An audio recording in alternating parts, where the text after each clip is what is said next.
Evar baş Kurdistan, evar baş Kurdistaniyan diaspora, evar baş temaşevanên Çarpel Medya.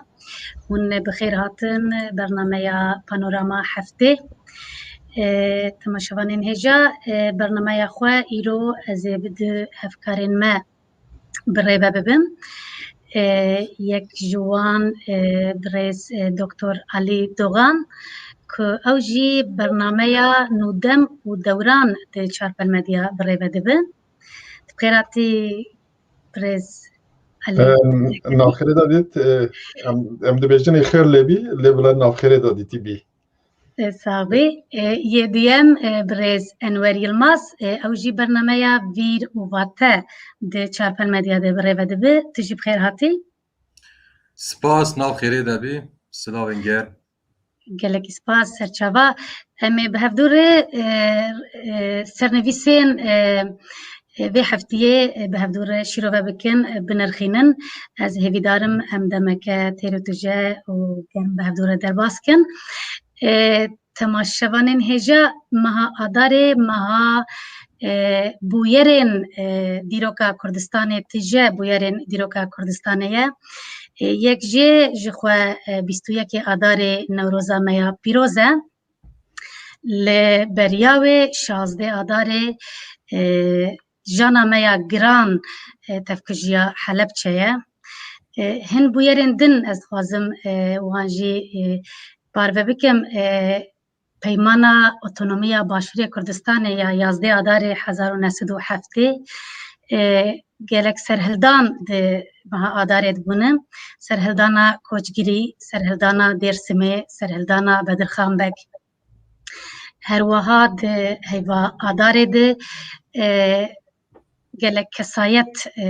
kesayetên Kurd xebatkarên Kurdistanî di meha adarê de ji nav me koç kirine pêşewa qadî darvekirina pêşewa Qadî Mihemed di meha adarê de ye koçkirina Nemir Mustafa Barzanî ya Seîdê Nursi ya İsha Nûrî Paşa ya Şeyx Ebdirehmanê Extepî ya Seîdê Kurdî û gelekên din ew jî di meha adarê de ye mixwast ez li vir behsa hin bûyerên meha adarê bikin bi rastî meha adarê ez carna li ciyê kar dibêjim ez li Swêdê dijîm ez dibêjim meha adarê qet ji me tiştekî nexwazin ez tenê di bûyerê ez Kurdistanî dijîm hingî ku bûyer pirin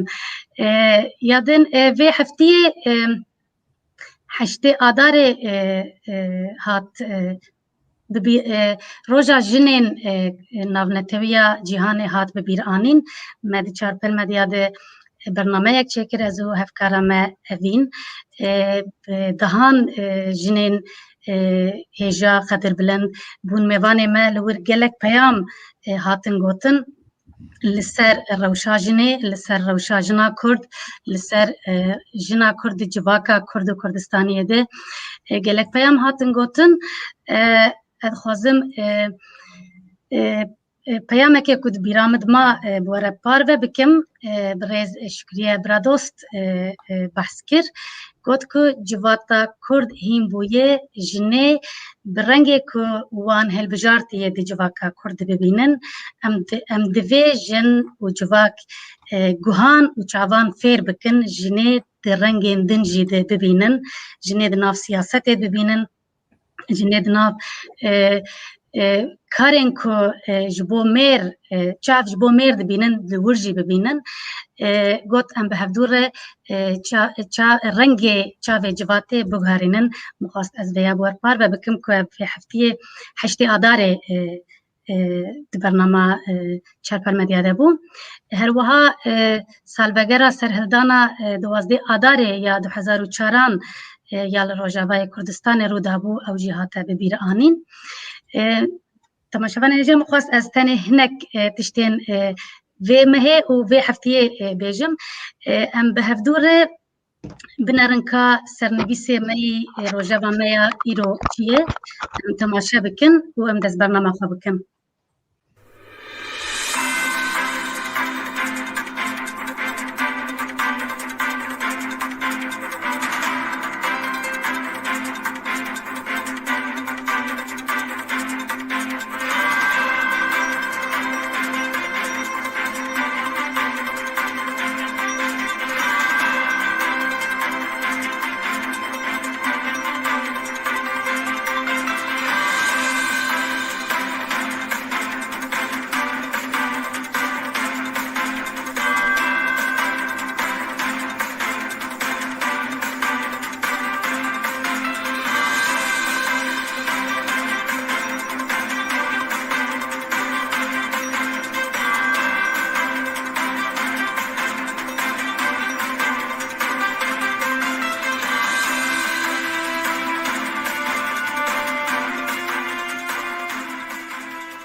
Belê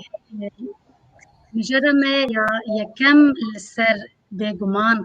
ku du hefte bû li ser Papa Francis serlêdana wî ya Kurdistanê ku deng veda hem li Herêma Kurdistanê di medya cîhanê di sosyal medya li her derê di rojevê de rûnişt. Ji roja ku bernameya Papa Francis diyar bû heta çûyîna wî bû yek nûçeya sereke bi rastî taybetî jî li Herêma Kurdistanê. Li vêyanema piştî çûndina wî bi taybetî bi wêneya pûla ku başûrê Kurdistanê ji bo ziyareta wî derxistibû dengvedana ziyareta Papa hîn jî berdewam e. Biya min sedema esas ya ziyareta Iraqê Kurdistanê heger ku şerê Kurda li hember Daişê nebûna di şer de Kurdistan nebûna wargeha arastina Xristiyanan û her wiha di nav dewletên kolonyalîst de rewşa bêkesiya Kurdistanê nebûna Papa nediçû Iraqê Kurdistanê. Ji we birêz Elî hûn sedema serlêdana wexta serlêdana birêz Papa hûn çawa dibînin sedema wê û dema wê piştî korona ku çû Kurdistanê. Yani münaqeşeyên piştî wî hûn çawa dinirxînin. Serlêdana wî ya li wir û münaqeşeyê piştî wê. Yani zaten Türk İranî zêdetir Türk ji bo münaqeşê hazirin ew li manê digerin. Belkî problemê wanê hundirî zêde ye her dem ew li dijminan digerin ba ji wan re bû bahanekî mezin. Esas meselekî pûlê ye ez nebawerim gelekî bê zêde kirin. Xiyayekê bi rêkê wan mesaj xwastin bişînin. Li mesaj çi mesajê em dikarin ser wî bisekirinê. Ez nebawerim yani devletê navnetewayî di van şertan de bixwazin li wirê Kurdistanekî mezin ava bikin. Yekî ji wexta Kurdistanekî mezin ava bibîhînê parçeyê Kurdistana Tirkiye kesî nepirsiye ew bi Kurdistana Iraqê ba bibî yek ya nebî yek di kujan şertan da ew bibî yek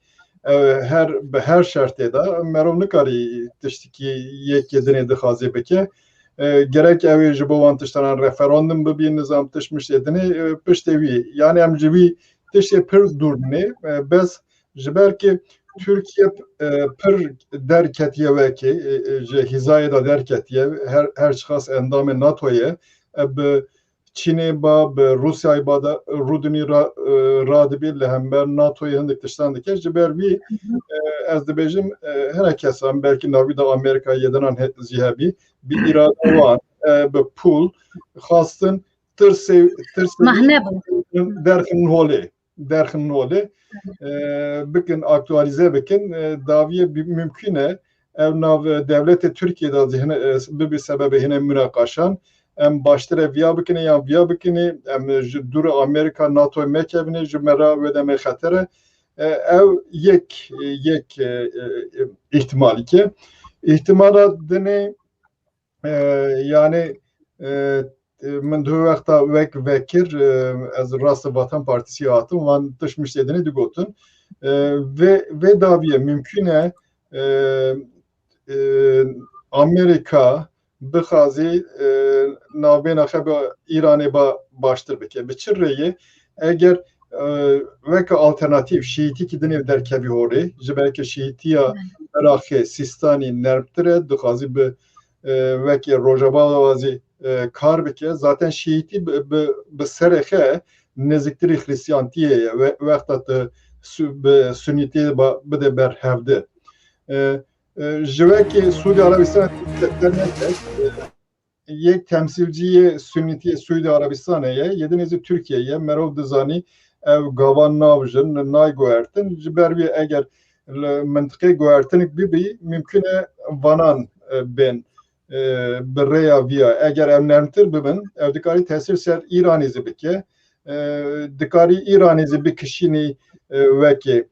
دیالوگی اگر او دیالوگا bu mümküne redini ben bekrin az nizam tabi planı van çiye duru direş helbet jibo منطقه mümküne yevan çen planı van haben bitene yeknine tişteki Türkiye'deki tişteki veke yani jittir savante ji panoraya vante ji belki ev gelin mıntıkenin ne bixazi gotin emci Asya'ya navin teni xeveki gelin mıntıke naya sebinin van daviye ev tişteyen acı bu vandı bir problem. Eğer bu gotana emcici mıntıkene her çıkasına kes sedida pencatine disan pranya me veki pranya em geli mıntıkene var rasiye kabul bükürne evi meketene bir nekaşiya veki şizofrenik. Le tepirskir yani çima va diyalog le naim şerten iroyin da veki şerte beri veka navin qirna navin yani dijmentiya din û nizam çem wî tiştê rabirtine na dixwazî dunê cihan biçûk biye cihan dixwazî bi hevra bixebitî ev berê me digot devleta emperyalîst nizam çi ev propaganda zêdetir propagandaya Tirkan e ji ber ki dijmentiya peyda bikin esas ev navê dijmentiya îslamiya berê nabiye emperyalizm ev berdewamiya wî ye cihan dixwazî ticaretê bike yani pere kazanç bike rewşa wan baştir bibî alaqayê wan baştir bibî loma wexta li vî mintiqê problem derket ev tesîr ser ticaretê sertiştê dinêzê dike ev dixwazin aştî bibî ji ber ki wexta aştî nebû problem çêbû kamuoya wan zî wekekî zorê dide ser papa dide serokê Amerika yedine yani lazım e ev zî li rêkê halbûyînê bigerin ji ber wî با گاوه که ام نزانه پشت وی چته بله از وگرم سر مجرا پوله هر چی قصد کت سر نسکین از دیسا وگرم را بله برز انور چوادن الخینه ana ez dikim du beş yani hatına papa u çuyna papa her du jî bun sebebi nikaşên mezin و ev nikaş zî xuyaya yani herkes niyeta xu jî eşkera kir li ser ev meseleye pul em li ser wî jî bisekinin pulên ku em bêjin yani pul çawa yani bi resmî wekî qanûnî nehatine derxistin hunermendên çend niyetpakên hunermendên Kurdistanê xebatek û dîzaynê çêkirine û pêşkêş kirine و جبر کو پاپا هاتو بو yani وکی کیفخوشی yani نشانه وی بدن yani ام کیفخوش بونه اون هاتنه لوا و پر پاپا جی شخوا پس نهرما کردستان جی دا بحث وان جی بلکی ام بکن انا هاتنا پاپا جبو ما کردان گرینگ بو yani به هاتنا پاپا جی meseleyin Irak'ı, meseleyin rojlata navin çareser ne bune yani psikrik çareser ne bune le heviyek bu xaret çekiride yani ev hevici çiye birastı em dizanın tevahiya rojlata navine şer u pevçun hene ev şer carna li ser etniki çedibe carna li ser oli çedibe carna u li ser mezhebi çedibe u devletin serdest deslatar henin rojlata navinde و رخصتن هنه yani بحنزاران رخصتن هنن اوانا جی وکی دستلاتار جارنا تردگرن وکی امیناک بدن رخصتنا وحشیه دایشه ام دزانن اف چند سالن داویده دایش رخصتنا دایشه روجلاتا ناوین ده به تایبتی جی بوی بلای سری کردان و باورین دن yani دایش شاوه فکره دبیجه em Sunnine, em Ehli Beytin, en zanım em Çin'e yen ku jmereninin hemu evkin yani dijminin meye u katli wanji halale. U dayı şeriş bir li Suriye heriş bir ser kurtan başuri Kurdistan'ı heriş bir li ser Ezidiyan, li ser Kurdan katliamın mezin kirin. U yadın jî heriş birin li ser Şiiyan li ser wanji katliamek çekir. و چند ساله کو ایشین کو دایش وکریه و شر و پیوچلو کو امبیجن دایش بیا سبب وی نقدیه و بخوره ایشین مزن چکریه جبر ویجی یعنی هاتنا پاپای روجلاتا ناوین به تایبتی عراق و هرم کردستان جبو سسکرنا اف شر و پیرچون و جبو درمان کرنا ev eşan ziyareteki mezin bu u pir giring bu u ya taybeti ji bo me Kurdan hatına papa li herema Kurdistanê ji bo itibara herema Kurdistan ji bo profesyonelî alî asayişê de profesyonelî herema Kurdistanê û peyamên ku papa herema Kurdistanê dan cîhanê hemû cîhanê pir giring bû mesela papa dibêje min notek girtiye مساعده و از بخوینم دبی اون کرد ملتکی پاکن و دست خویی به رحم درجی وان همو پیکاتین آینی و نتوی کریه جبو من جی دعا بکن yani اویا براستی مروف استیار دبه yani تشتی که مهمه yani مروف انا هر تش لالی سیاستی بنیره نباشه شخوان احلاقه که روجلات ناوین ده چه بویه هر تش لالی سیاست و دجیاتی تین دیزاین کردن و آخافتن و ev ziyaret tiştekî baş e kur jî nîşandan ku miletekî welat misafirperwerin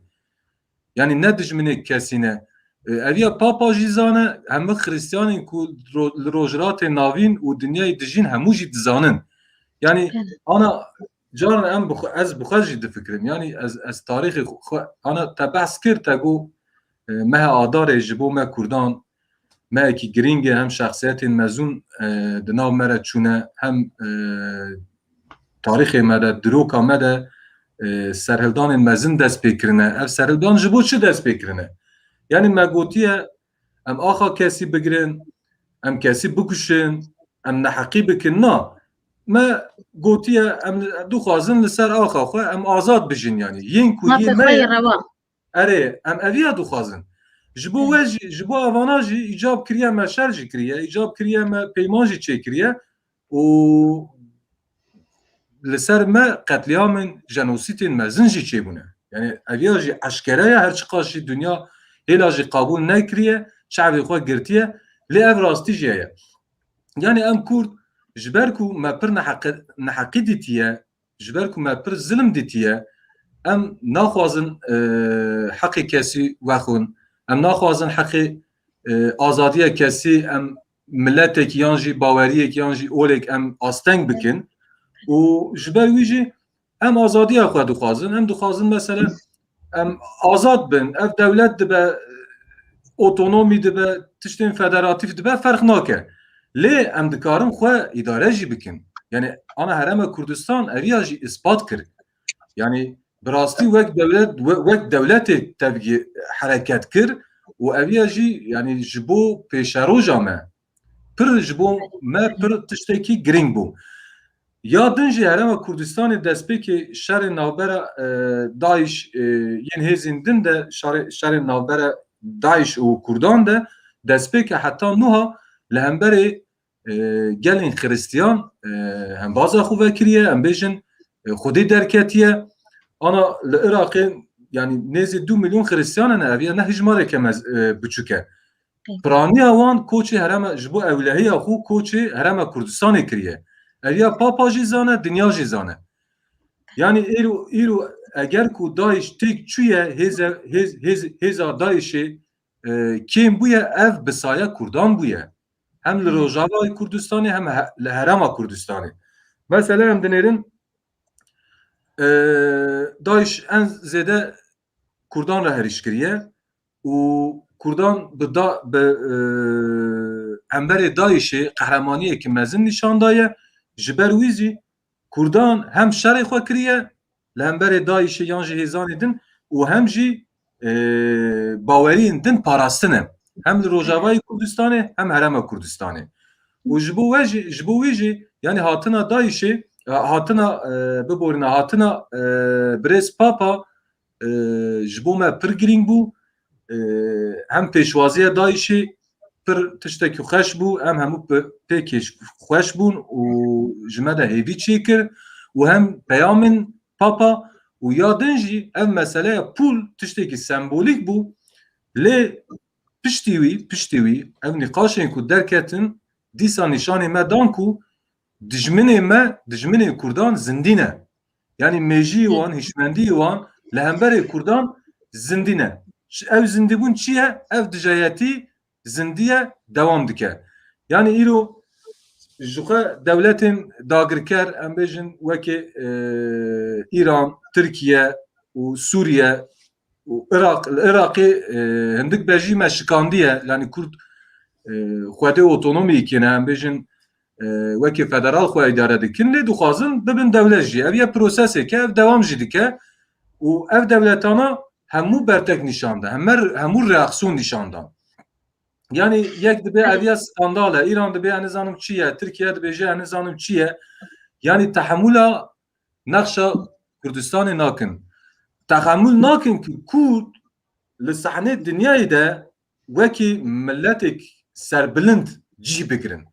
Yani çavê wan de mejiyê wan de Kurd çi ne?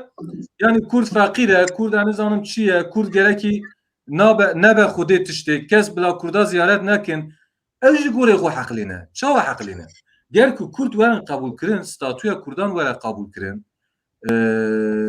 vîna Kurdan were qebûl kirin li her cihê dinyayê de tarîxê wan dibe çok. Hebûna wan jî dibe çok. Çünkü evana 100 sale, yani nêzî 100-150 sale perwerdeya xwe, tarîxa xwe, her tiştê xwe li ser direvan çêkiriye. Ev direv wexta ku em bibin hebûna Xwedê ewkekî dewletek yan jî statûyek yan jî em werin qebûl kirin em bigîjin azadiya xwe ev sîstema wan rejîma wan hemû pûç dibe têk diçe ji ber wî ditirsin evana jî hebûna xwe li ser înkara Kurdan li ser tûnebûna Kurdan ji ber ku çêkirine normal e jî bertek nîşan didin. Lê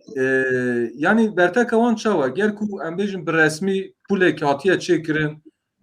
hikûmeta Herêma Kurdistanê ji aliyê qanûniyê de em bêjin qebûl kiriye dikare tişkî bêje. Ev tiştekî sembolîk bû lê em pêkê xweş bûn em dizanin Kurd hemû pêkê xweş bûn ji ber çû kêf xweş bûn em Kurd jî wexta ku kesek yan jî em bêjin liderekî em bêjin siyasî, dewletekî din, destê xwe dirêjê me dike, dixwaze ji bi me bibe dost, em xweş pêşwazî dikin, em qîmet didin wî, ji ber ku me rojhilata navînê de me cîranê xwe re, me dostên xwe re hemû me derbe xwariye. Hemû xwestiye me qetil bikin, me tune bikin. Em çi bikin? Wexta ku em bêjin Papa, em bêjin biçe ana Tirkiye. Yan ji alî siyasetê jî wisa ye. Peywendiyên Tirkiye û Amerîka belkî em werin ser wî jî. Wextekî Tirkiye peywendî tekiliyek çê dike normal e. Bi İsraîlê çê dike normal e. Tiştek nabêjin, dibêjin millî menfaetlerimiz. Lê wextekî em bêjin Kurd peywendiyek çê dikin, Kurd dibin xayîn, Kurd dibin nizanim çi, dibin Kurd niyetê wan ne baş e, dixwazin me parçe bikin. Yani ev tiştek pir sosret e û em Kurdê me vêya gerek bizanin menfaetê me ji ber ku em bigêjin meqseta xwe menfaetê me çawa îcab bike em wek kek Elî jî got em li gorê wî em tev bigerin. باورم د زیارتا پاپایا هولێرê bêdilê hikûmeta Bexdayê, bêdilê Esad, bêdilê Erdogan û bêdilê Ayatullayê Tehranê bû, lê nikarîbûn tiştek bikirana. Cara yekem e ku digel ku Iraq, Kurdistan yek ji wargehên herî kevnare yê Xristiyanaya jî, cara yek Xristiyanayê jî cara yekem e ku papayek tê herêmê. Ev jî û taybet jî piştî korona jî hatî ew jî du cara manîdar e. Lê piştî ku pûl derket, êdî nemazanîbûn ev her çar welatên dagirkerên cîranên Kurdistanê nemazanîbûn kîn û nefreta xwe çawa derxin, pûl kirin mehne ku vereşin. Ku wek kîn û nefreta xwe ya nerazîbûna xwe ya li ser vê serlêdanê nîşan bidin, ew pûl bû mehne. Loma jî Wezaretê Derve hem ê Îranê hem jî Tirkî beyan dan got di zûtirîn demê de beyanekê bidin ka zelal bikin çima ev pûl. Kek Elî gotinetên dawî li ser vê mijarê? Ser pulê yani ez naxwazim dirêj bikim. Na li ser İran vekî Türkiye'nin İran yani İranî Farsî gelê mintiqê ne bi hezar salan ba Kurdan ba yek bi hebra jiyan e ji ber vî mümkün e tirsa gerek tirsa İranê ji Tirkiye kemtir bû bûna. Bi zanetî vana mesele mezin dikin, meselekî were mezin nene. Esas mesele bi vîya mesaja ka hat dayîn vaye hebûna Kurdan li mintiqê realîteke wekî hebûna Xristiyana mintiqê bi hatina wêrê Papa nîşan da ki ew qesî Xristiyanan zî qedirî qîmet didin Kurdan va werxuya Tirk û İranî êşandin. Hûn bir realîte qebûl bikin, çareserekî bibînin. Bir mesele hat ziyaret prestîja Kurdan bilind kir. Türk zaten bizaneti bi salane prestîja Kurdan kêm dikin wan wekî ilkel nîşan didin, primîtîv nîşan didin. Helbet banan neçû veka wan va tiştî hena hez nekirin, disan bê tewamîla xe nîşandan. Ew ji bo Tirkan normal e. Ji bo Tirkan yan zî Îraniyan. Ez karim tiştekî ilave bikim. Piştî çûyîna Papa ser Wezîrê Iraqê Kazimî daxuyaneyek da ji bo rêkeftinên em bêjin hemû aliyên Iraqê li gor me ev jî balkêş e. Yani piştî çûyîna Papa eviya yani peywendiyên navberê Iraq û hikûmeta Iraq û Herêma Kurdistanê de jî dibe ku nêrînbûnekî çêbû. Çünkü yani ev jî gerek bizanin yani hebûna Herêma Kurdistanê ji bo wan jî prestîjek e. Yani ne tiştên xirab e. Em dizanin di nav hikûmetê Iraqê de hin alî henin mesela wekî Haçtî Şabî yani Kurd hebûna Kurdan qabûl nakin yani carna. Carna em bêjin pêşmerge jî wekî hêzekî eskerî qabûl nakin. Dibêjin mesela pêşmerge rakin betal bikin ew hêzên eskerî em dixwazin bi cihê wan de cih bigirin ji bo ewlehiya Iraqê. Tabii em dizanin eviya tiştekî ne mümkün e jî. Yani mînak henin mesele. Kerkûk heye cihên din hene, Beşîka heye pir cihên din hene ku berê destê Kurdan de bûn, cihên ewlehî bûn. Yani hêdî bibûn cih em bêjin dîrokî ji bo seyranê, ji bo nizanim çi, ji bo cihê turîstikî Pişti Kerkük cihê din çûn ana em dizanin rewşa Kerkî rewşî Kerkük prestîja Kerkûkî ana ketiye pe Kerkük bûye cihê şer cihê alozî berê çawa bû ana çawa bû yani ji ber wî jî yani tabii nemijara me peywendiyên hikûmeta Iraqê û Herêma Kurdistanê lê ev bala kişan piştî çûyîna Papayê Kazimî ew kir daxuyanî kir heta hikûmeta Herêma Kurdistanê zî ew kir yani piştgirî da bû em jî piştgirî didin yani em vekirîne û em li hemberî kesî düşmenetî nakin em dibêjin em li hev bikin yani em bi hev re îdare bikin yani em jî tiştek bikin û ya din jî û meseleyê ew jî giring e mesela çûyîna Papa ji ber ziyaretên din serlêdanên din jî prestîjekî pir baş çêkir li ser Herêma Kurdistanê gerê eviya jî em bibînin em zanin dewletên cîhanê hemû bi resmî nas dikin diçin piştgirî didin lê dibe ku ev bibe sebeb piştgiriyên ku ji bo Herêma Kurdistanê hikûmeta Herêma Kurdistanê dibe hîn zêdetir bibin û Herêma Kurdistanê jî beriya wî piştî wî jî em bêjin dîplomasiyekî pir xweş ew kiriye meşandiye û bi rastî Kurdistan yani gerekî em bikin cihekî wîsakî ji bo baweriyan ji bo gelan rojhilata navînê de bibe numîneyek ji ber wî jî beriya her tiştî em Kurd nava xwe de em gerekin piskirêtkên xwe problemanê xwe em safî bikin hel bikin yani bi rastî ev daha hin meseleyên mezin hene ku prestîjên me pir zêde bibe em pir bibin mezin belkî jî dewlet çê nebe em ji aliyê siyasetê dîplomasî pir bibin mezin yani lazim e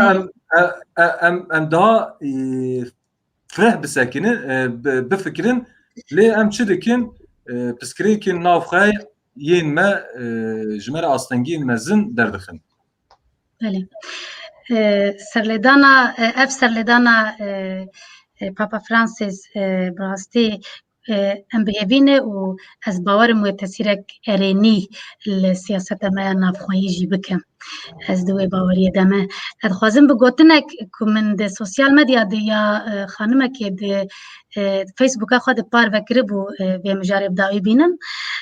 nivîsandibû ku li ser pûlê nivîsandibû Kurdistan nexşa Kurdistanê xweşik û berê xweşik û pîrozê fotoyê bi rêz Papa li ser dîsa xweşik e û bera welatên dagirkerê cîran jî biteqin were nivîsandibû piçekî wek mîzah bigo ez bêjim em derbasî mijarê xwe ya duyem bibin li ser navbêra zaviya di navbêna Amerîka û Tirkiyeyê de me got wek devê meqesê ji hev vedibe dûr dikeve pirsa min ew e di dema Trump de ziyareta Erdogan ya bo Washingtonê bi şer encam da di navbêra xwepêşandanan û Securitas muhafizên Erdogan de şer derket ev bûyer çûbû mahkemeyek Washingtonê di nav vê heftê de mahkemeyê biryara xwe da ku Securita muhafizên Erdogan sûcdarê bûyerê dît tekiliyên Tirkiye û Amerîka bi nirîna we wê çawa be mijarên problemên di nav Tirkiye û Amerîka de zêde dibin problema se çarsit ku Tirkiye ji Rûsyayê kirîbû ticareta dizî navbêra Tirkiye û Îranê ku Amerîka ambargo danîbû ser Îranê polîtîkaya Tirkiyeya Rojava em dizanin niha gelek din lê zêde bû tirsa herî mezin ya Tirkiyeyê mahkemeya Halkbankê ye ku hîn encam nedaye hûn li ser tekiliyên navbêra Tirkî û Amerîka û dûrbûna wan serbûna wan hûn çi difikirin hûn çi dibêjin ez dest pê bikim ba wexteke yani esas wexta bi Sûriye dest pê kir bi Sûriye zî zêdetir bû rolek Tirkiye berê wî zê va rolek Amerîka Rojavay da bu Türkiye ne kadar olarak birizi düşünavi be gora hesabı ki dine hareket kir has disan veke devlet edini bir devlet ki imparatori demetik da loma politika Osmanlı has meşan esas helbet politika ki imparatori zaten imparatorizi emperyalizmci politika imparatorite yani bıhe has politika ki emperyalist bimeşini rasti meşanzi jubovi pereye Katar'e karani cida cihadistan her teşkil Suriye tevlevdekir Kurd her dem dijmin yani tişteki Amerika Rojava ne has bir ev ziyani oluyor mesela hesapta Alikarya Diyaşe falan tışmıştı vertin ne bu aslında ev İslamist ben hezki normal falan dici Esad le varan radikalize kirin yazı izinden esas İslam'da tişki yani vekiki radikalizm heye le varan ev arevi gür kirin jiber bir ve bu problem vekta gora hastına van Amerika hareket nekir Amerika zile Suriye politikaya gühert vizi fark kir eğer veki veni xar Esad veni xar ve demi belaki dine mezintir evi derkebi oli ve care Türk be giştik milletan raheta Suudi Arabistan'ı nizam ev şer bikin yani de Suriye zil ne mümkün etir bisekin ev ya da Suudi Arabistan'ı buçuna da bir evi bu Mısır bakheter derketena loma Amerika politikaya gühert ve Amerika politikaya gühert Türkiye politikaya gühert ve care navbeyna Amerika Rusya ve Çin'e da list beredazi hendik tışmıştı alakayı van hebun ev jeos politik ciyek ev mıntıkadayı ev baş bir karani lehember yani es çarset dervayı veka NATO'ya ev kiri vekedin etişedin eker müdahale Ermenistan eker ev müdahale Ermenistan'ı bitene be Ermenistan'ı bas bisniyornene dikebi çembera vekye dikebi çembera Rusya ve Çin'e bibi manek viziyeye loma helbet dema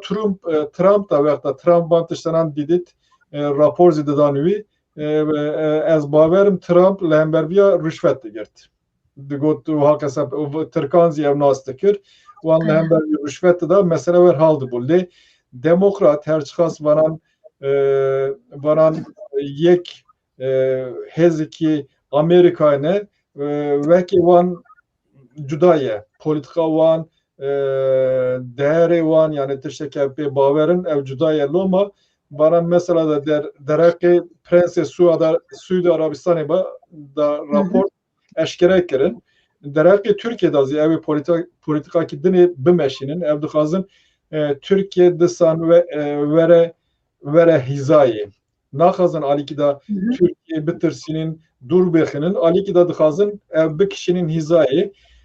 le ev gredayı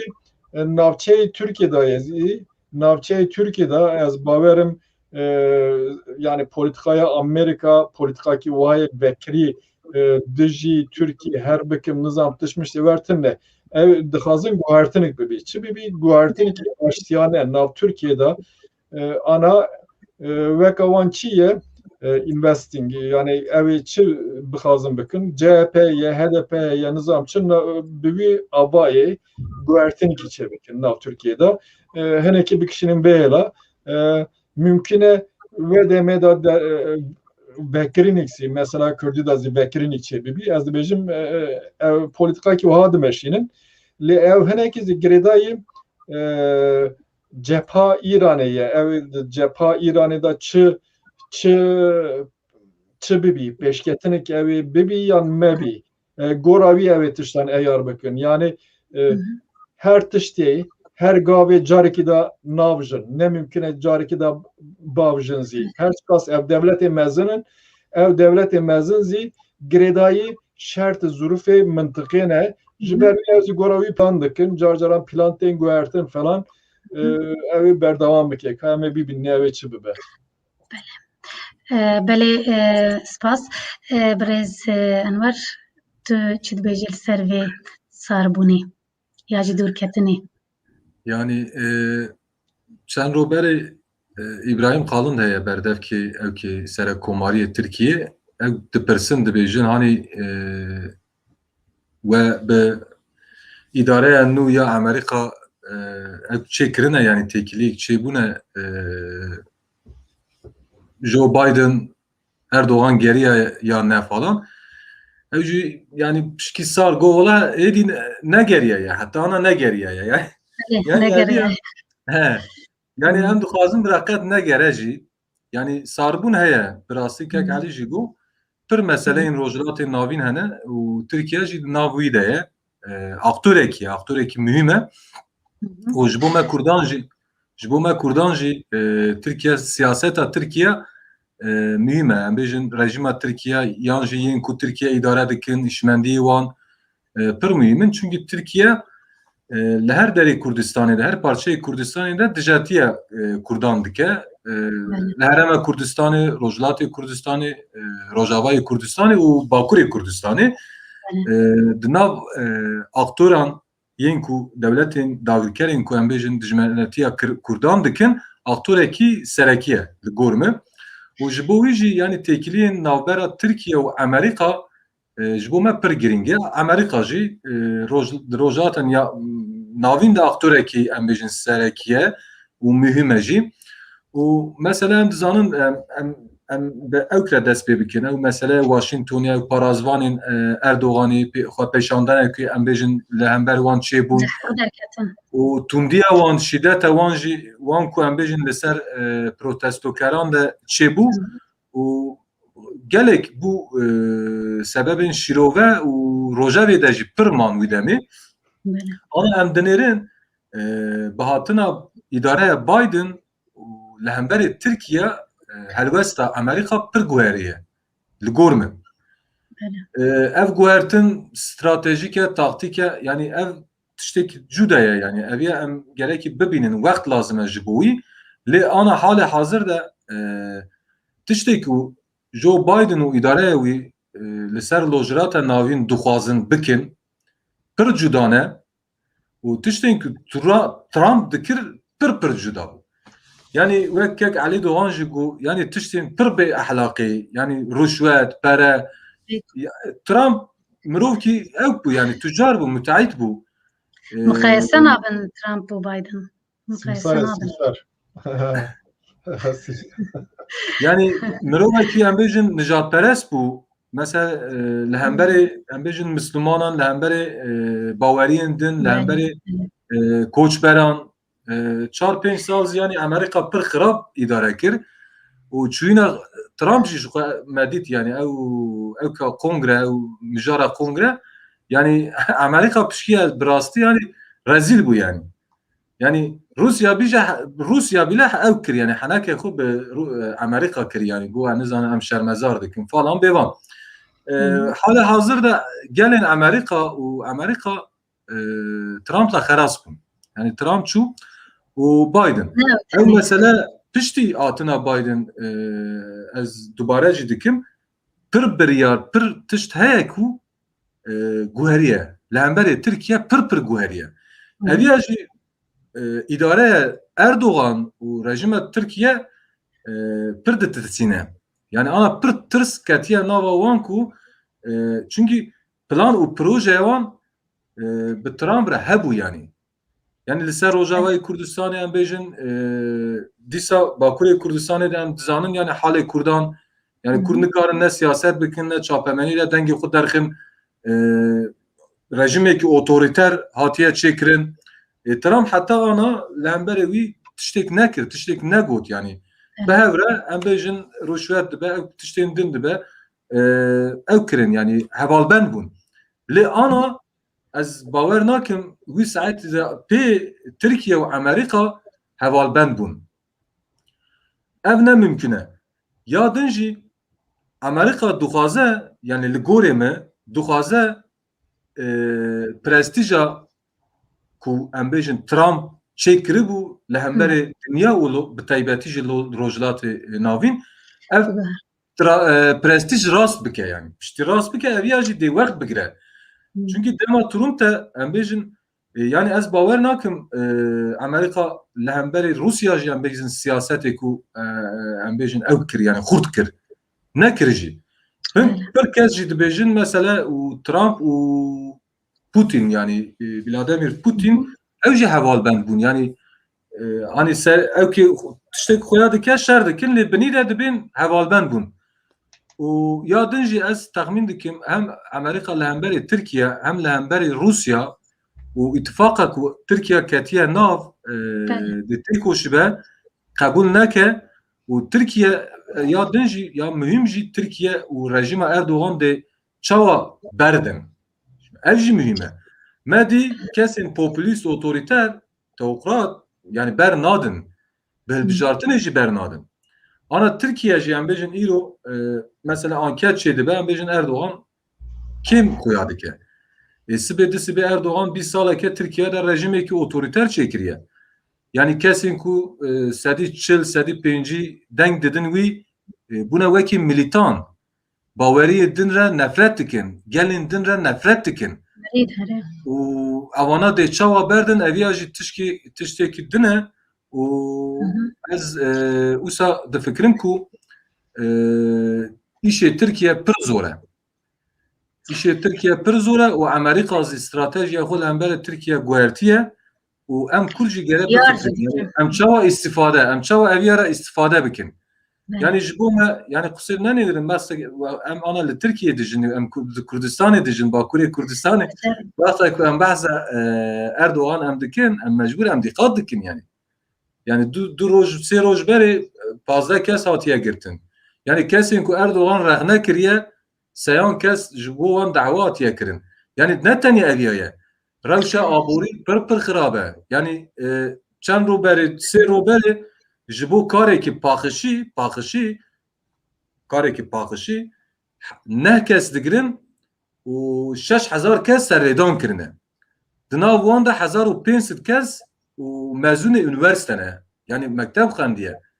Yani eviya pir tiştekî trajîk e. Yani kesên ku li Tirkiye dijîn sedî 6 dixwazin biçin Ewropa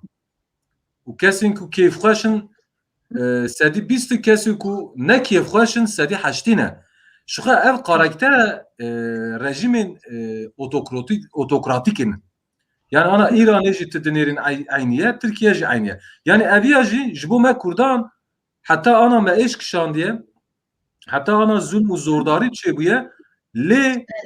ji ber ku prestîja avana dünya de em bêjin wisa ne yani wekî devletên otokratin, rejimên otokratin îdareya Biden jî avana naxwaze em jî dikarin em Kurd eviya bikin wekî firsend. Lê bi diplomasiyeke baş û polîtîkayeke baş. Belê spas. Kekelî heger gotinê te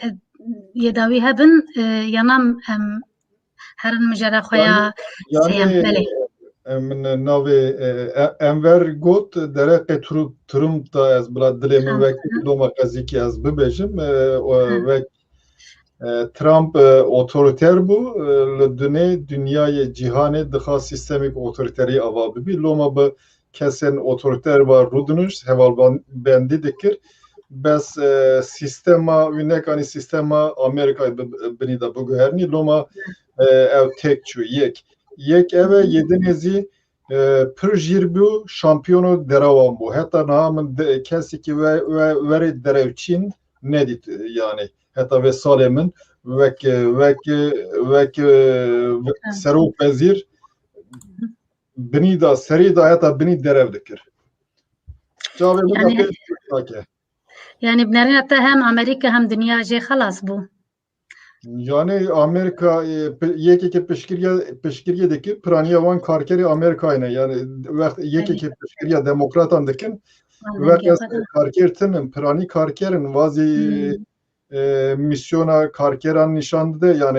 ev zêdetir müsait xapandinê ne هین ام نزانه اوه چوابه بی بله بله ام درباسی بجره خویا سیان ببن دنیا روژ آوا دنگی خوال اسات بلندتر دکه پرسامن اوه ده سالوگره 10 سالیا شری هندرین یا سوریه ده هم امریکا و هم جی یکیتیا اوروپا به دنگکی بلند دا دیار کرن که و او سوریه دناب لپی اسات نهیلن 10 سال سر شر نافخویی یه سوریه ده درباس بو تو هیویه که خورد که سوریه به ارنگاری خویا بره به یک اداره یک سیاسی ده دمک نزیک ده بکاره به جویر و شاوران درکوه تو نه تو زمخ آنجی تو تشتکی که علوی سنی و کردان جی جنوب بین باهر تو نه هگر روسیا و ایران و سوریه هگر روسیا و ایران جه سوریه درکوین جه خواه رژیم اساد دما هاده باور ناکم سرپیا بمینه هون کی جانجوه دست بکه دبه هون پشراجک چواج بو سوریه ده فکرن امریکا روسیا ترکیه ایران فعلی دناف سوریه ده نه و اف سناریو چوا لیبه و چوا به انور تو دست بکه انور و جارت دست بکه سپاس که علی انا اخافتنا خویا بریدم من بهتر نزی اونا تا گوت از کردستان مو بله و ما بحث کرد مگو رژیم وکی عراق ایران سوریه ترکیه مگو رژیم کو ام غدار ام دجوار کیه ترکیه بله و عراق ام مدید یعنی چرا وشه ده بون yani چه ها dijin yani bir trajedi mezin em bejin qetliamên mezin Saddam em zanin kiyat çû Daesh derket yani Daesh ya qismek beşek devamê zihniyeta Saddam'e yani li gor mi yani çünkü pirê wan nav wan da em bejin leşkerên berê yên Saddam jî hebûn yani em dikî de em fehm dikin ew nefreta wan li hemberê Şîyan ra eviya fehm dibe yani meselê Sunni û Şîîtî بله em Sûriye dinêrin Sûriye 10 sal berê şer dest pê kir yani pir trajediyên giran çêbûn milyonan însan koç kirin hezaran însan hatin kuştin hezaran zarok hatin kuştin yani kesên ku li ser malê xwe li ser axê xew bûn çûn bûn koçber birçîman di nav behran de xeniqîn yani mirov dikare li ser wî pir tişt bêje lê rejim siyaseta Sûriye kî Sûriye îdare dike hêzên Sûriye kîne ev jî tevlî hebe yani ana Esad heye kî piştgiriya Esad dike roja ewil heta ana işte Rusya heye Çîn heye İran heye û ji bo eviya jî mesela kî rêkeftinê astana heye carna civîn çê dikin em bêjin Erdogan Putin û serokê İranê yani netewên yekbûyî ji bo wî pir kom civîn çêkirine pir xebat hatine çêkirin lê çareserî nehatiye dîtin lê ez wisa difikirim Amerîka nav de heye yani çawa tiştê wisa ye em bêjin pêncî hêz heye pişta hemû hêzan de dewletkî heye yani wekî şerê cîhanê yê siyemîn tiştê ku Sûriye diqewîme ew e yani lê eviya pir dirêj bû eviya êdî kes nikare tehemûl bike ne dinya dikare tehemûl bike lê ji bo Sûriye çareseriyekî siyasî ye yani dinya de pir şer çêbûne pir qetliam çêbûne lê dawî de lazim e çareseriyekî siyasî bêdîtin Esad kesî ku pak e na kesî ku qirêj e pir zulm kiriye kesên ku li hemberê Esad şer dikin pakin na ew jî qirêj e tenê îdareya herêma ew heye Rojavayê Kurdistanê heye ew jî çawa ku me got herêma Kurdistanê prestîjekî pir muhîm e ji bo Kurdan îdareya wî wê îdareya Xweseriya Rojavaya Kurdistan zî wiha ye dibe ku hin kêmaniyê wan heye berê kêmanî çêbûye lê ana em dinêrin di nav xwe de duxwazin tiştek çêkin. Yani rêkeftinê çêkin li nav hêzên Kurdî de. Ev proses devam dike ji ber wî jî em kesên ku dinirxînin jî em gelekî zimanê xwe nerm bigirin. Yani ji ber ku em piştgirî bidin, ji ber ku di nav hêzên Kurdî de problem çê nebe. Berê jî axaftina xwe ye ewilî de jî min got hatina papa prestîj mühim e, her tiş baş bû hatin çûyûn lê hin piskirêkên pir ciddî hene di nav me de gere em nav xwe de evana jî çareser bikin ku em bikarin ev îşa daha baştir em bikin. Yani em bikarin hem prestîja xwe hem statiya xwe ku me dest xistiye evana em xurttir bikin. Lê Sûriye halê hazir de statûyek çêbûye em dinêrin kî hêrîş dike statiya Kurdan re dîsa İran û milîsên İran Esad dîsa hani yên din em bêjin muhalifên Sûriye ÖSO em dibêjin evana ji xwe roja ewilî ra ew dikin hêrîşê statiya Kurdan dikin xwe îdarekirina Kurdan dikin. Daeş yani wekî artêşekê mezin hêrîşê Kurdan kir li Rojavayê Kurdistanê lê bi qehremaniya gelê me û saya wan Daeş têk çû. Daeş ana her çi qas jî heye li Iraqê hêza xwe top kiriye li derdorê Kerkûkê lê Sûriye hêzê wî pir kêm bûye. Em dinêrin Tirkiye çi dike mesele dîsa hêrîş dike em bêjin Efrîn êrişê Efrîn kirin Efrîn dagir kirin. Serê Kanî êrîş kirin dagir kirin. Girê Spî dagir kirin. Ciyê ku Tirkiye ana em dibêjin prestîj eviya mühim e sibê di sibê eviya tê hesibandin. Ewana mühimin. Ciyê ku Tirkiye ana îdare dike ciyên demokratîkin. Na. Ciyên ku her roj mirov tên rewandin, bi işkence tên qetil kirin, bi fidye pere tên xwestin. Yani sucên mirovahî tên kirin. Efrîn Sûriye, Girê Spî û Serê Kanî. Evana jî dewam dikin. Ev ji bo Tirkiye prestîjekî pir xirab e. Ji xwe em demên dawîn de yani çi netewên yekbûyî dibe çi Yekîtiya Ewropa evana rexne kirin. Pir raporên digirîng hene. Ispat henin, belge henin. Ji ber wî Tirkiye naxwaze derkeve. Tirkiye wekek Elî jî got mantıqa Tirkiye wekî Osmaniyan, wekî berê mantıqa Erdogan dibêje em Sûriye'de jî hebin, em li Libya jî hebin. Sûrî bêpar nemînin. Dibêjin em ji perçekirina Sûrî bêpar nemînin.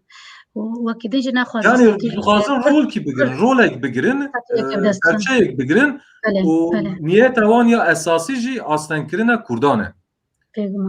Yani li kî derê Kurd em bêjin xwe îdare bikin yan jî em bêjin statûyek ji xwe re ava bikin, ewilî Tirkiye hêrîş dike. Çünkü Tirkiye dizane. Yani Kurd dikarin xwe îdare jî bikin, Kurd bi awayek demokratîk jî karin xwe îdare bikin û karin ji bo rojhilata navîn jî bibin numûneyek, mînakek. Yani eviya bala Amerîka dikişîne, bala hemû dinya dikişîne. Ji ber wî jî ji xwe ew bûye. Yani ez nizanim Esad nexweş bûye ew jî ev jina xwe çûne Rusya. Yani dil dixwaze bila qet neyin yani hûn çi kir yani heta ana 10 sal ve çi safî kir çareser kir. Yani ji bo evkê siyasî çareseriya siyasî jî yani Esad heta ana yani gavekî em bêjin girîng navêtiye. Yani gavekî em bêjin ev piskirêk çareser bibe qetiyen navêtiye. Ez bawer dikim de ne avêje zî yani ne mümkün e jî ev ya. û her tişt Sûriye xetimiye ev trajedî dewam dike. Lê Trump jî zirarekî mezin da Sûriye. Yani Trump maşallah zirara en mezin daye Sûriye li gor me. Çünkü siyasetekî bê istikrar, siyasetekî em bêjin ecîb meşan. Dibe ez hêzê xwe dikişînim na rojkî din dibêje na me ew qas kişandiye, ew qas nekişandiye û rokî din müsaade dibêje em müsaade nadin Tirkiye herîşî Sûriye bike falan Rojavayê Kurdistanê tedî serê sibê rabû û got wala me müsaade daye me gotiye Kurd û Türk bila pişkî şer bikin. Yani eviya gotin nine yani ya eviya siyaset yani gotinê siyaset karekî nine ne mümkün e. Dibe me gotiye Türk û Kurda bila pişkî şer bikin. Yani Türk hêzê wan heye, ewkê wan heye, quwetê wan heye, Kurd destê wan de çend sal e li hemberê Daişê, çend sal e li hemberê ew ÖSO'yu şer dikin Kurd çi dixwazin li Sûriye Esad çi ev yazane İdareya Xweser jî pir car tekilî çêkiriye bi Esad re yên zêndin re û dîsa enekese dîplomasiyekî baş hem Rusya hem li Awropa hem li Amerîka çê dike ji bo statiya Kurdan yani wî derê de jî yani ne ku ez wek ez Kurdim ez ev ya dibêjim ana mirov insan ve mirov be gerekî bêje ana Türk mesela şîrovekarên wan ez dinêrim diaxifin yani yani em çi yani Rojavayê Kurdistanê yani de çi tehdit be ji bo Tirkiye yani çi alaka yani ev dixwazin yani hûn dizanin bu derê de çi qewimiye eger ev insan li hemberê ev wehşiyana şer nekin xwe neparêzin û yan jî statiya xwe çê nekirin garantiyekî wan heye sibê di sibê em bêjin ÖSO were hemû qetil bike qetliyamek çêke yani Kurd gerek xwe biparêzin hem siyasetekî baş bikin hem diplomasiyekî baş bikin hem jî li aliyê leşkeriyê de xwe biparêzin lê ev parastin gere ew be yani ti zirar nedî gelê xwe ti zirar nedî gelê xwe yani jî ku gelê te sivîlê te nav dijîn te eviya nekî qade şer gere ortam müsait be yan jî ti gerek nebêjî ez tenê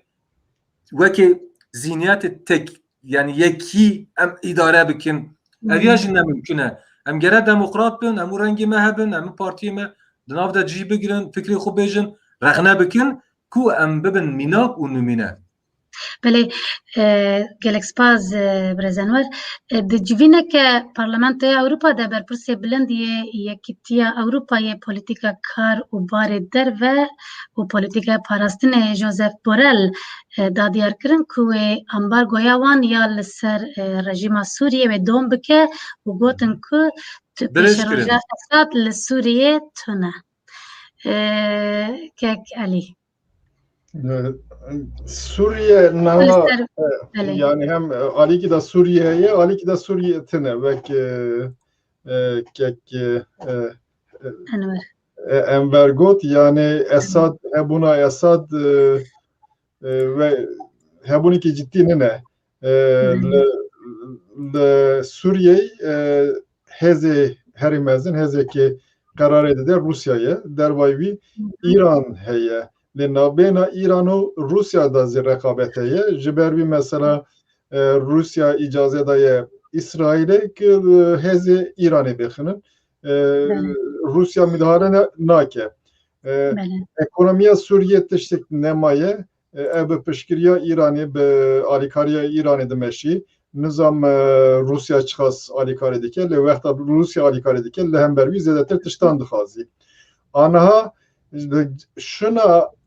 Esad keskidini ne ditin ji ber wî heta niha cîhanê milletên mezin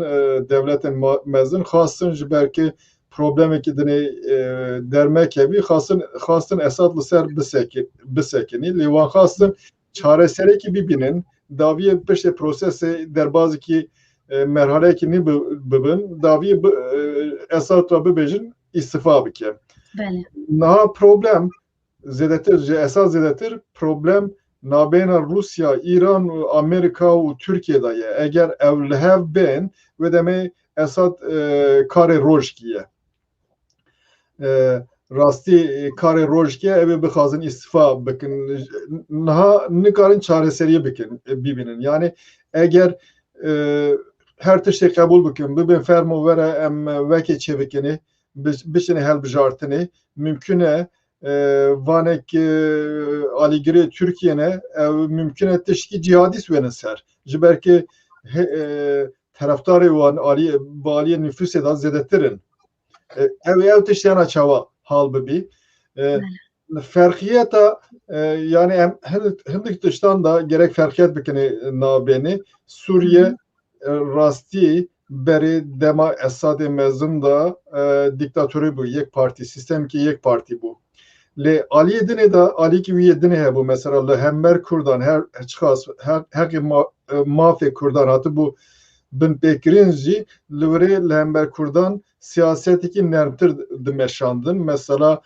Partiye Kurdan wek bûn kesî قدخه نبو پارتی کردان هبون وان نوروز تشمش یدنی زمان وی آلی دا اداره دکرن آلی دنی دا لهمبر وکی مینوریتت دین مینوریتت یا خریستیانی لهمبر وان تشتک ندکرن یعنی لهمبر وان زیادتر خادی تولرانس بو وک نابین وان به İslami samba, İslami belki İslami kardeş. Vanzi te beni da Türkiye de bereda Ali Karyavan dikir. Loma lehember vizi belki Esad desavutu Kurdan. Evzi lehember vi. Naha ev ban mesela cevabı bir. Naha mesela Suriye bir mesela Greka Gordiyon. Eğer mesela Suriye ev girelli vere hal bebi daviye şekli rojulata navinzi evi xuyavı ke. Jibervi ev jibo Türkiye bir misal. Türkiye vi teşte dizani Suriye ev tesiri ki mezentir, Irak'e mezentir leser Türkiye bike. Jiberge sinore Türkiye o Suriye zedetir derece. Loma Türkiye pır aliye ba teble meselebiye ci işgal kiriye eğer desperavi be evan cihat terkmeke eğer desperavi me eve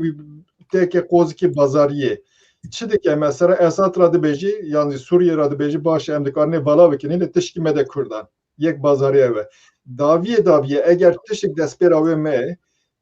ev bebeje başı eme terpikini livin lehemberbiya sedida penç sedida değetiş gibidin me mesela hatine petrolü yazıtış gidini yani va carcaran kala bratiya gelan falan dikini herkes menfaati he de fikri bu menfaati he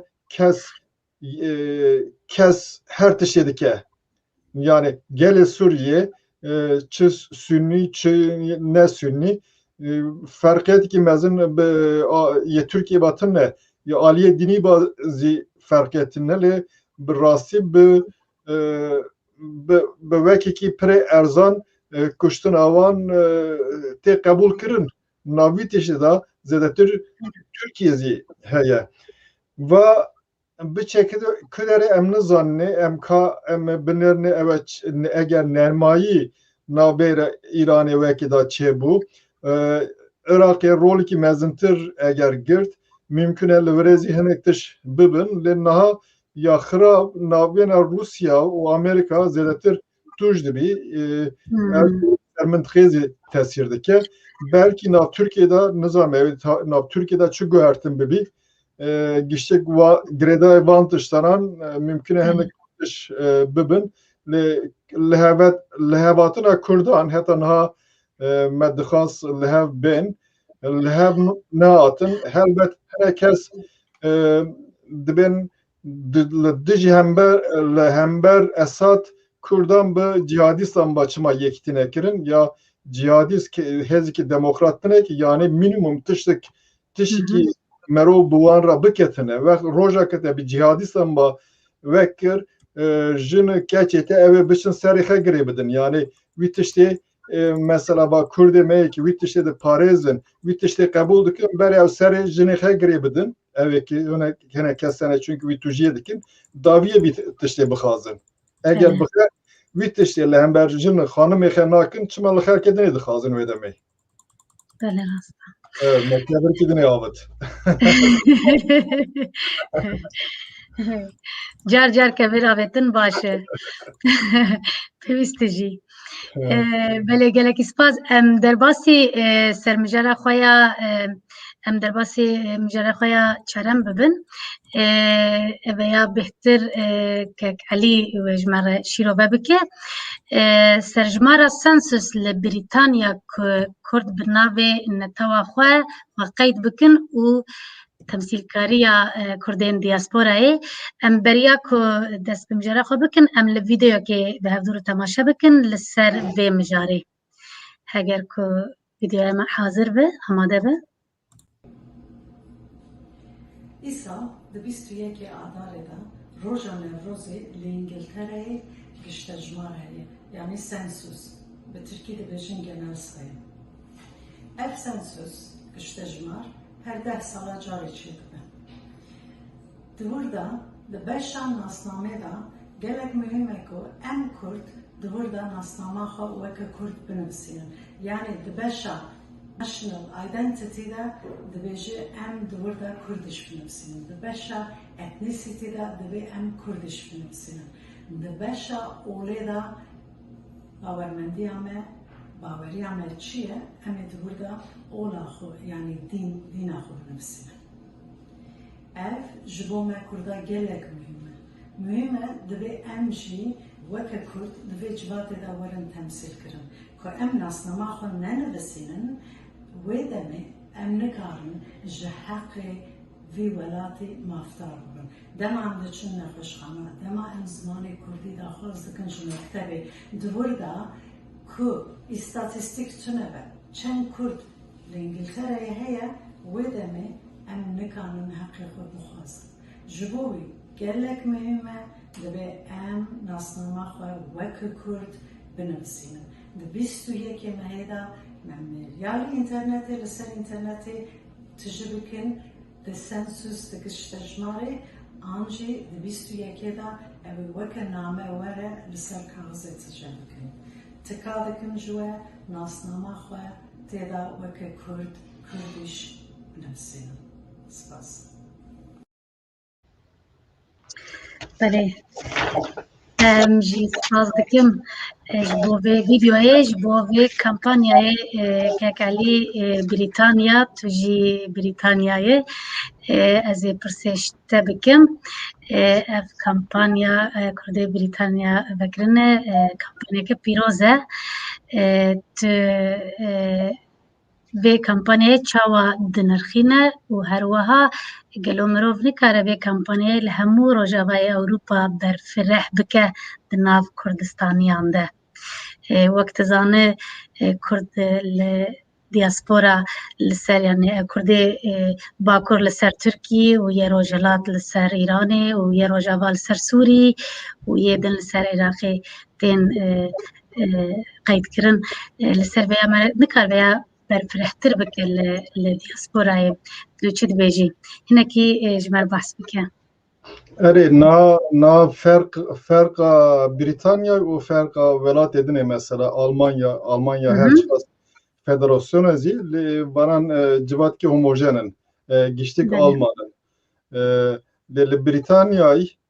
yani United Kingdom yani veki mezin kraliyet devleti kraliyet yektiya kraliyeti çar milletten peyda debi yek Skot'tan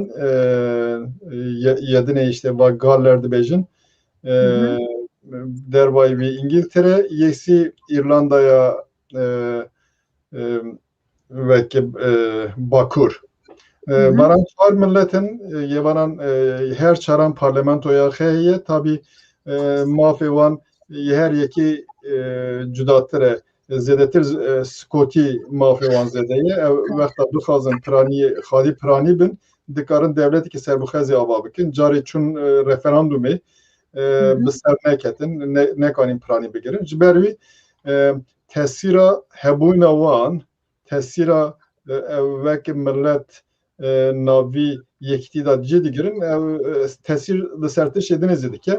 naha az da Suedi dijim mesela naha nizam la Suedi yaptışta yanına da bira vekta şu xestaxane yek te ziyaret ki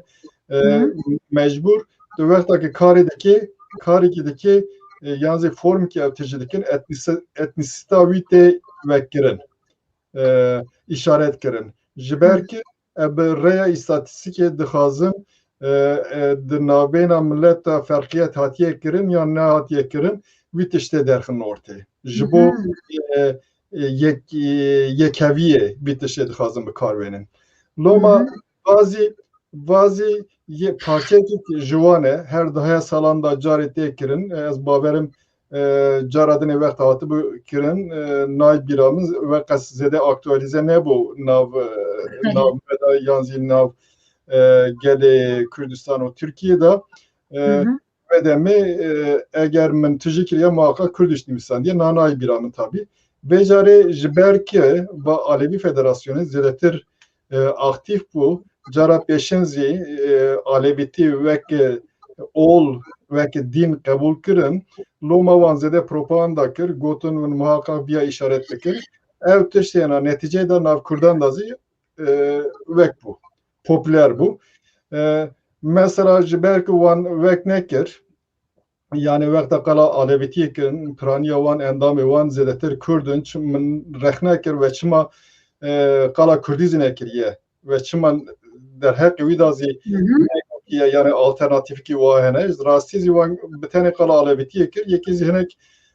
hinek ne serokê wan yek asimîle biye, yedinê İngiltere Alevi Derneği yekê Dêrsimî min bi vekirî rex nekir, sayfa xeda nivîsan daviyê bir cevap şandiyeki yeki got em bir rastî işte vek dikine yani yekê tane em civara dibêjin Kurdî binivîsine falan. Îro zî serokê Britanya Konfederasyona Aleviyan yekê Maraşiye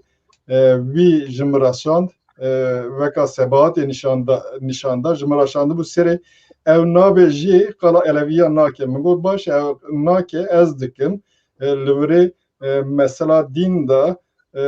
Alevîtî zî heye yan zî Müslümanî zî heye, Xristiyantî zî heye. Wexta kî bixwazê dikarî helbijêrnî em çi dibêjinê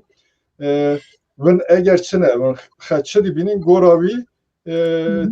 işaret bikin. Ev alternatîfanan heye ez dibira disan dibêjim ji ber ki rastî li Türkiye ve pir dini pluralizm nay qebûl kirin yekî derbayê İslamê yan zî weke Alevî xe weke dinîkî dinî dibînin direk wî tiştê işaret bikir ev ji bo pêşketina demokrasiyê ji bo mafê Kurdan zî ev tesîrîkê dike yani giştek ji ber ki ev giştek girêdayê hevdine wî tiştê yani bahanekî wiha dît ji bo çi van tiştana mühim e ji bo çi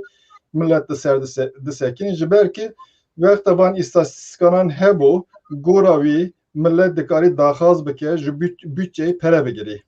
Wexta ji bo tu dikarî eger zêde hejmara Kurdan zêde bî tu dikarî wî wek kar wenî ji devletê mesela mafê perwerdekirina kurmancî yan zî mektebê bixwazî yan zî Alevî dikarin tiştêdinê bixwazin gora alîkarî têkirin yani ji bütçeyê gora wî zî merov dikarî maf bistînî loma mühim e lê di aliyê dinê de ne bi tenê ji bo aliyê ekonomîk ji bo ku merov nîşana Türkiye devletê wekî yekekî demokratîk nine bi wan nîşan bide serê milletekî çiye İngiltereyê 100-200 cuda millet hene ew dikarin bibêjin çiye kes wî qedexe nake dizanî banan gelê İngiltere'nin ji derbayê İngiltere hatine dikarî ola xe bi kar wenî dikarîn zimanê xe bi kar wenî dikanî bibêjî ez çime kes tevlî wî tiştê nabî wî xeter nabînî wî dijmintiya wî tiştê nake çima Türkiye tê hem alîkî da ez dibêje em ji Asyayê navîn hatine qedexe dike ji milleteke li wirê bi salan bi hezar salan jiyayê bi çi mafê wan heye ev dikarî bibî nîşanekî gerekî mühim navbêhna demokrasî û sistema otorîter de. Spas kekelî li ser vê mijarê ku gelekî balkêş e roja sêşemê bernama me min ya dengê diaspora de ez birêz Dr. Sabahat Karaduman mêvana min ya ku ana vîdeo pêşkeş kir û di kesên din ew jî ku divê kampanyê de cîgirtin û kar dikin ew ê berfirehî li ser vê mijarê bisekinin û vê kampanyê dixwazin bidin nasîn ku belav bibe roja sêşemê mêvanê me ne temaşevanên hêja ji Çarpel Medya nemînin roja çarşemê li ser vê mijarê em ê berfireh bipeyivin û agahdari bidin. Belê em derbasî mijara xwe ya din bibin, dema me jî 10 deqema ez bawerim li ser Kurdên êzdî li Bakurê Kurdistanê ku nikarin herin ser seviyên xwe. Pirs ew e ku ji Ewropa hin Kurdên êzdî dixwazin vegerin ser zeviyên xwe yên bi tapo. Ew kesên 20 sal belaş erdêwan dajon, erdêwan nadin wan û li ser de jî li wan didin, bi kuştinê tehdît dikin. Piranî jî serokeşîr û malên mezin yên herêmê li pişt van bûyeran e. Mirov dikare çi bike? Dixwazim ji we bipirsim, ya din di vê hefteyê de ez bawerim dehê mehê bû 5 partiyên Kurdistanî li Bakurê Kurdistanê beyanek weşandin. Pak, Pêl Kurd, PSK, Tevger, PDK Bakur. Dixwazim çend rêzika ji beyana wan jî bêjim û ez dibêjin li gor ku hatî gotin ya li gor ku dibînin li navçeya Batman û Mêrdînê hinek birayên me yên êzdî ku dixwazin vegerin gundên xwe dikevin ber êrîşa parêzvanên gund û hêzên nokerên dewletê. Dibêjin hinek hêz û aliyên navçeyê ku bi salan zeviyê Kurdên êzdî ajotin ji mal û bexçeyê wan îstîfade kirin, îro jî nahêlin ku Kurdên êzdî vegerin bo ser mal û milkên xwe. Gelek astengiya derdixin pêşiya wan. Her wiha dibêjin xwişk û birayên me yên êzdî ku dixwazin vegerin gundên xwe îro ji ber ji her demê bihtir hewcedariya wan bi alîkarî û piştgiriya me heye. Dibêje em piştgiriya vegera xwişk û birayên xwe yên êzdî bo ciyê bav û kalan dikin. Dibêjin em banga hemû hêzên hestiyar û welatparêz dikin ku bona parastina mafên Kurdên êzdî û piştgiriya li wan destê xwe bidine hevdû û înîsyatîvekê ava bikin û em ji raya giştî re diyar dikin ku heta daxwazên rewayên birayên me yên êzdî cih bi cih bibin, em ê tê bikoşin û vê pirsa hanê bişopînin. Bang wiha dibêje, hûn çi dibêjin? Belê. Ez berê derheqê programeke bêda tişkî bibêjim, yanî dikarim wî rojê vî tiştê sebahatê re bibêjim, pirs bikin. Serokê bafê li İngilterê telefonum min kiriye, gotiye çima wekê rexne dikê, me rexne dikê me qala Kurdan nekiriye, alternatîvekê Kurdî qala wî alternatîfê nekiriye. Serê yekê Kurd zî heye, ew wî negotiye vira alternatîfa alevîtiyê zî heye. Tu dikarî wî pirs bikê, dikarî cewab bide. Mesela yani mesela Seriya me qala demokrasiyê kir, qala azadiyê kir, qala yekeviyê kir, qala însaniyetê kir. Em vedigerînê disan tenê aynı nokteyê. Li her derê derdikevî pêşiya me. Ev nîşan dide ki sistemekî demokratîk û însanî di her aliyan da gerek azadî hebî. Mesela Yezîdî wexta merov wek siyasetekê wek bimeşînî, popülîst bimeşînî, eger serê piraniyê bike ve demê merov gerek li hember Yezîdiyan derkevî. Hinek kes wî tiştê dikin, dibêjin mesela milletê me vî tiştê dixwazî, ew zî dikarin pir caran bibin gora wî hereket bikin, polîtikakî kevneperestî bimeşînin.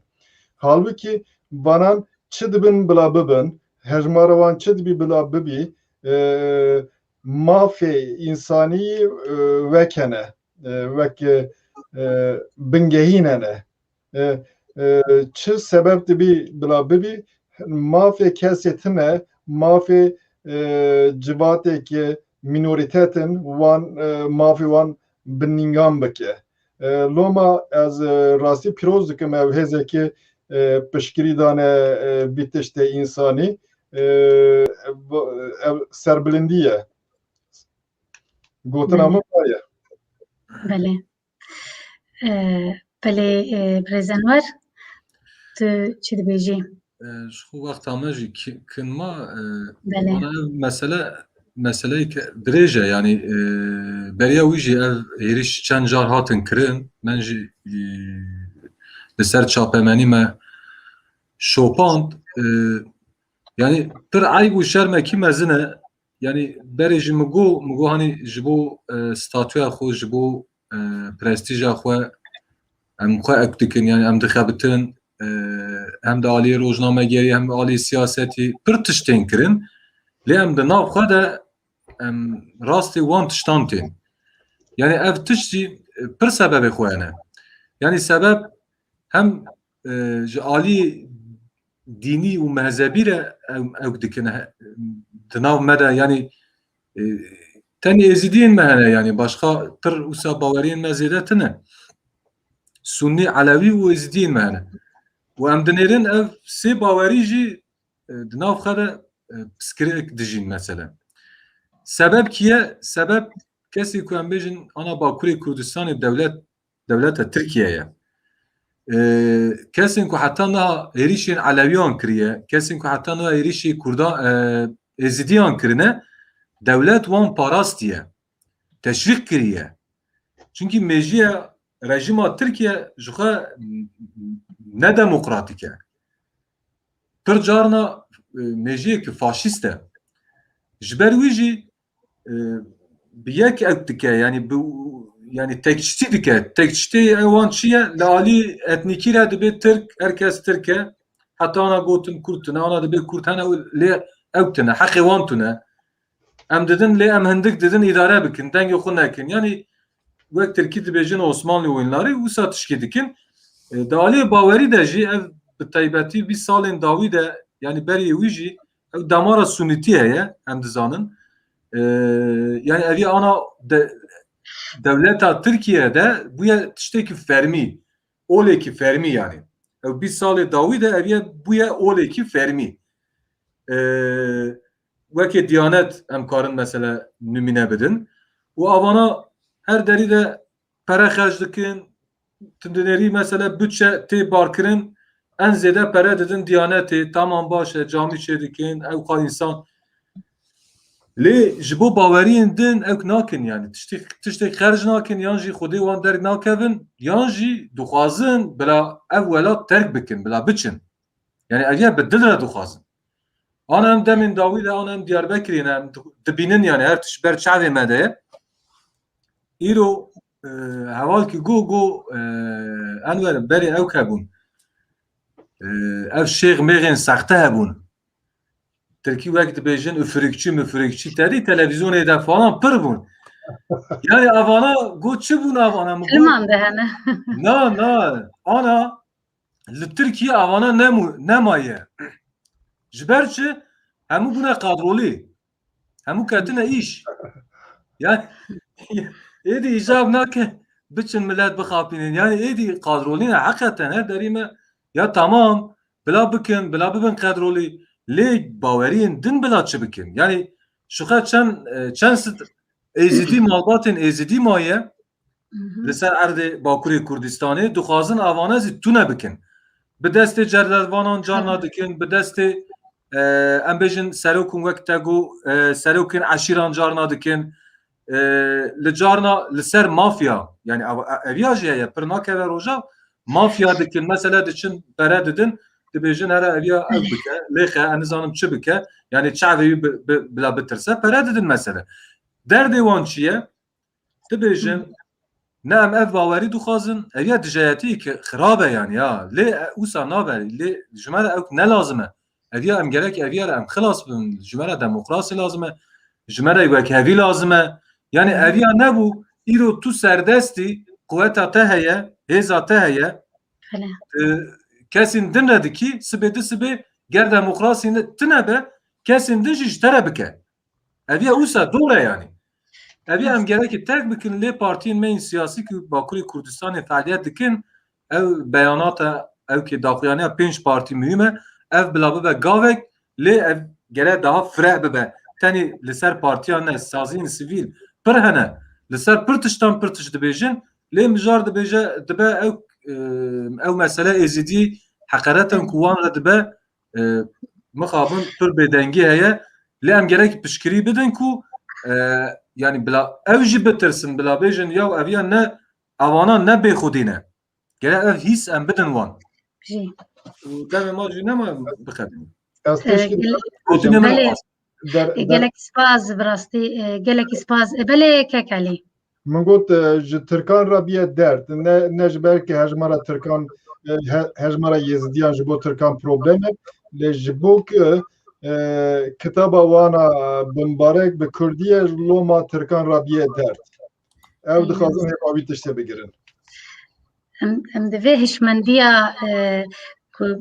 dînê xwe ola xwe kultura xwe çanda xwe biparêzin di civaka xwe de berfirehtir bikin bi rastî ku bêhtir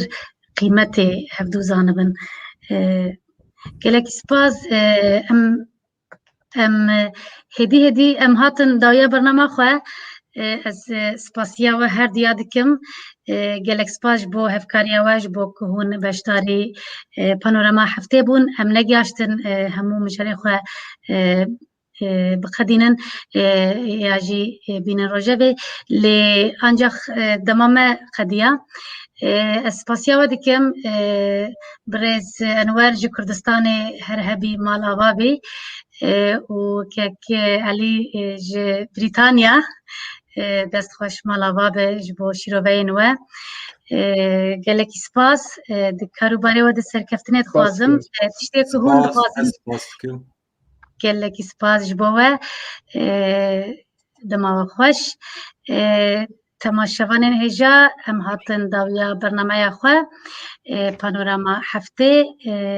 heta careke din bimînin di xêr û xweşiyê de dema we xweş dilê we her dem geş be êvar baş